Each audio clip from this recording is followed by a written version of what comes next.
Hi అండి, Yogita Reddy cosmetics అండి. Rose petal soaps ఇంతకుముందు మన కాడ వచ్చినట్టువేను మళ్ళీ రీస్టాక్ అయిపోయినాయండి.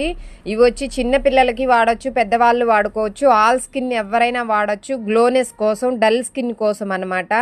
ఇవి వచ్చేసి మీకు 5 years అబో ఎవరైనా పిల్లలు వాడచ్చు అనమాట. రోజ్ పెటల్ ఇది చూడండి, సోప్ ఎలా ఉంటుందో, మొత్తం స్మెల్ ఎలా అయితే మొత్తం రోజ్ వాటర్ ఎలా స్మెల్ వస్తుందో అలా వస్తుందన్నమాట. రోజ్ పెటల్ ఇది చాలా కలర్ ఇంప్రూవ్మెంట్కి, ఇట్లా మాయిశ్చరైజింగ్కి అన్నిటికీ ఉపయోగపడుతుంది అనమాట. చాలా బాగుంటుంది సోప్ అయితే. ఎవరికి కావాలన్నా యోగితా రెడ్డి కాస్మెటిక్స్లో అవైలబుల్ ఉన్నాయి, తొందరగా బుక్ చేసుకోండి. స్టాక్ అయితే ఈరోజు వచ్చున్నాయి, ఇంకా క్రీమ్స్ అవన్నీ కూడా పెడతాను. ఏది కావాలన్నా తొందరగా బుక్ చేసుకోండి, ఎందుకంటే లిమిటెడ్ స్టాకే వస్తుందన్నమాట. మన దగ్గర ఏది వచ్చినా 50 పీసెసే. ఆన్లైన్లో తొందర బుక్ చేసేసుకుంటున్నారు కాబట్టి నేను సోల్డ్ అవుట్ అనగానే మళ్ళీ అడుగుతున్నారు, ఇప్పుడే కదా మేడం పెట్టారు అనేసి. మరి మనం పెట్టిన ఎమ్మటే చూస్తారు కదా, ఎమ్మటే ఫోన్పే చేసేస్తున్నారు, మనం పక్కకు తీసి పెడుతున్నాం.